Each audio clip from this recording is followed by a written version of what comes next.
Bonjour à toutes et à tous, j'espère que vous allez bien. Aujourd'hui, j'en profite pour vous faire une courte vidéo sur un sujet que j'ai pas beaucoup vu passer encore sur des chaînes de minimalisme, frugalisme et dont j'avais envie de parler parce que c'est bien beau de parler que des points positifs, il y a aussi des points négatifs comme tous les modes de vie. J'avais déjà fait une vidéo sur les points négatifs que j'ai compris en utilisant le minimalisme au quotidien. Mais aujourd'hui, je voulais parler d'un point précis qui revient souvent comme une critique, c'est que le minimalisme serait lassant et barbant. Donc, je vais d'abord dire pourquoi je suis pas d'accord et ensuite dire pourquoi je le suis, parce qu'il y a des moments où effectivement ça peut être le cas. Après, je tiens à préciser que tout mode de vie peut être barbant et lassant si on ne le fait pas pour les bonnes raisons ou si on le fait de manière trop extrême, selon moi. Mais je peux concevoir que certains points amènent à se dire que le minimalisme peut être parfois ennuyeux, ennuyant, je sais pas comment on dit, bref, qui n'est pas très trépidant, bref. D'abord, pourquoi je suis pas d'accord? Parce que comme je viens de le dire, c'est pas parce que c'est le minimalisme que ça devient tout de suite quelque chose de très chiant. Ça peut être un mode de vie quelconque qui pour autant n'est pas le plus trépidant possible. Si vous avez une routine quelconque aujourd'hui, si vous travaillez dans un bureau, vous êtes 35 heures, voire 39 heures par semaine au travail, et vous avez une certaine routine quand vous rentrez le soir, etc. Bon, il y a des moments qui sont pas trépidants, c'est ce qu'on appelle la routine. Ça, c'est comme dans tous les autres modes de vie. Donc pourquoi ce serait plus lié au minimalisme qu'autre chose? Honnêtement, être esclave du ménage parce qu'on a énormément d'objets ou de choses à traiter, c'est pas beaucoup mieux. Je suis pas non plus d'accord parce que le minimalisme en soi, c'est un moyen d'atteindre d'autres objectifs.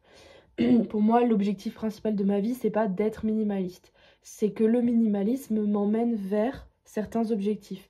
Comme par exemple économiser plus d'argent pour me payer plus de voyages, économiser plus d'argent pour devenir propriétaire, faire attention à mes possessions matérielles pour pas abîmer trop notre planète, pas trop surconsommer, faire attention à ce que j'achète pour n'avoir que le strict nécessaire autour de moi, mon essentiel, et donc m'y retrouver plus facilement, m'organiser, bref. Donc le minimalisme, ça reste un outil, c'est pas le but en soi. Parce que effectivement, si on est à la recherche sans cesse d'une perfection minimaliste, je pense qu'on peut s'y perdre et on peut devenir peut-être un peu fou. Le but, c'est pas que notre espace de vie ressemble à une cellule de prison, on est d'accord. Il faut que ce soit quelque chose qui reste personnel, un cheminement qui n'est pas normé et il n'y a pas de règles à respecter. Sinon, effectivement, quand il y a trop de règles, trop de carcans, ça peut devenir un peu lassant. Et là, j'entends l'argument.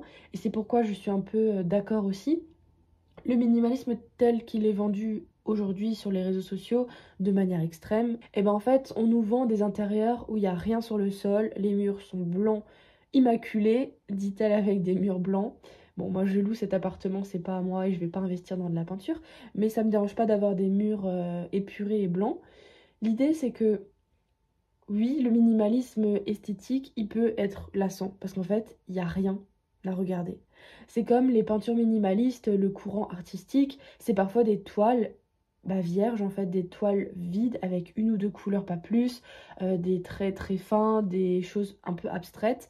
Et donc, je peux comprendre que ça semble un peu ennuyant pour certains et qu'ils se disent que voilà, il n'y a pas trop grand intérêt à se plonger là-dedans. Sur ça, je suis assez d'accord. Ça peut être vite lassant aussi de voir toujours les mêmes choses. Moi, je suis arrivée à un stade de minimalisme où c'est vrai qu'il y a des moments où je me dis que j'aimerais bien remplacer certaines choses. Je le fais pas parce que j'ai des convictions écologiques aussi qui sont jointes à mon minimalisme. C'est pas juste un minimaliste esthétique. Ça fait maintenant 8 ans que je suis minimaliste, j'en parlais dans différentes vidéos. Et c'est vrai qu'au bout de 8 ans, quand on a les mêmes choses depuis 8 ans, on peut un petit peu se lasser. Et ça, c'est humain. On a tous besoin de renouveau et de changement. Et si on n'en trouve pas dans d'autres activités de notre vie, c'est vrai que nos objets peuvent nous renvoyer à certaines périodes de vie, peuvent nous renvoyer à d'autres souvenirs et aussi peuvent ne plus convenir à notre mode de vie actuel. Donc c'est vrai que quand il y a des choses qui sont là depuis trop longtemps mais qui sont quand même utiles, il y a des moments où il faut remplacer. Parce que si on s'enferme dans cette idée qu'il faut plus jamais rien consommer, garder ce qu'on a et faire avec ce qu'on a et ne plus jamais désencombrer une fois que ça a été fait, les user jusqu'à la fin, sur le principe je suis d'accord, mais il y a des moments où c'est plus possible. Par exemple, si vous avez le même t-shirt depuis 8 ans et que vous pouvez plus vous le voir parce que vos goûts ont changé en 8 ans, eh ben donnez-le, vendez-le et prenez un autre t-shirt. Enfin, franchement, faut pas s'enfermer dans des carcans extrêmes, dans des règles pseudo-minimalistes, parce qu'en fait, en soi, il n'y a pas de règles. Mais je peux être d'accord sur le fait que des fois, ben, quand je mets 10 fois la même paire de chaussures dans une quinzaine de jours, bah oui, effectivement, des fois, ça va un peu me lasser. Mais bon, c'est comme ça, c'est le mode de vie que j'ai choisi d'avoir. Et moi, personnellement, je sais que je retire plus de satisfaction à avoir peu de choses, à faire des choix plus rapides, à faire en sorte que ma garde-robe colle ensemble, que toutes les pièces aillent avec toutes les autres, plutôt que d'avoir 18 paires de chaussures et de pas m'y retrouver le matin.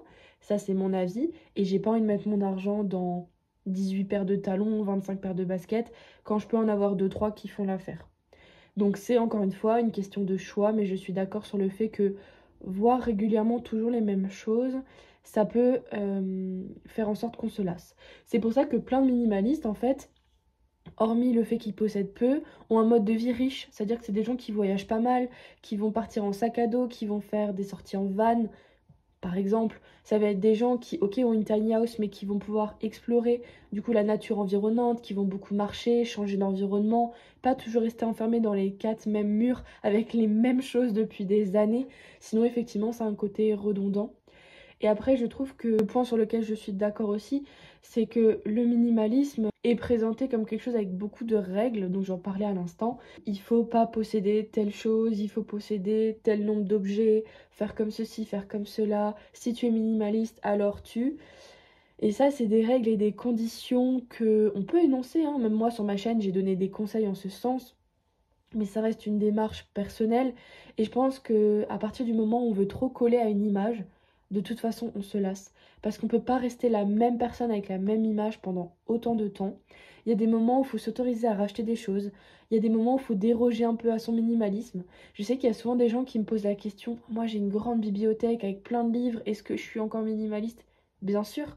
En fait, c'est pas parce que vous avez des collections de certaines choses, plus d'objets dans un domaine ou un autre. Par exemple, vous avez un enfant et vous avez donc beaucoup de choses par rapport à cet enfant, du matériel, ses jouets, ses vêtements. Ça rajoute des quantités d'objets. Vous êtes plus en dessous de la barre des 100 objets par personne. Mon Dieu, comment on va faire?